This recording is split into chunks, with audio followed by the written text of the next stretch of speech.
ព្រះគម្ពីរសាការីសាការីក៏ជាហោរាម្នាក់ដែលបានធ្វើការក្នុងចំណោមពួកមនុស្សដែលបានត្រឡប់មកពីការជាប់ជាឆ្លើយគាត់បានចូលរួមជាមួយនឹងហោរាហាកាយក្នុងការលើកទឹកចិត្តពួកមនុស្សឲ្យខំប្រឹងបញ្ចប់ការសាងសង់ព្រះវិហារឡើងវិញនៅក្នុងការជាក់ស្ដែងទាំង8ដោយប្រើនិមិត្តសញ្ញាដ៏ប្លែកៗសាការីបានទាយទុកជាមុនស្ដីអំពីការកម្ចាត់កម្ចាយមហាអំណាចនៃសាសដទៃការជំនុំជម្រះពួកយូដាដែលបានបដិសេធព្រះគ្រីស្ទការជំរះអំពើបាបការស្ដារឡើងវិញនិងសេរីរុងរឿងរបស់ពួកមនុស្សដែលនៅសេសសល់ព្រមទាំងភាពចម្រុងចម្រើន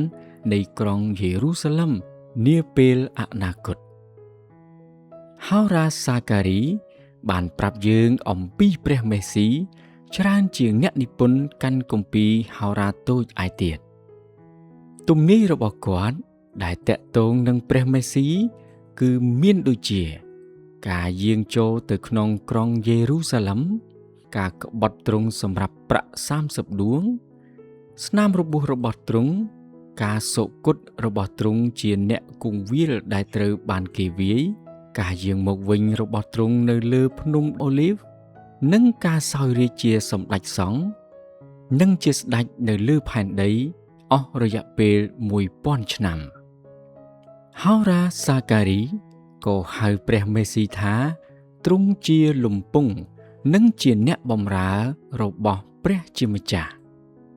ទំនាយរបស់ហោរាសាការីដែលបង្ហាញសេរីល្អនាពេលអនាគតគឺត្រូវបានសរសេរឡើង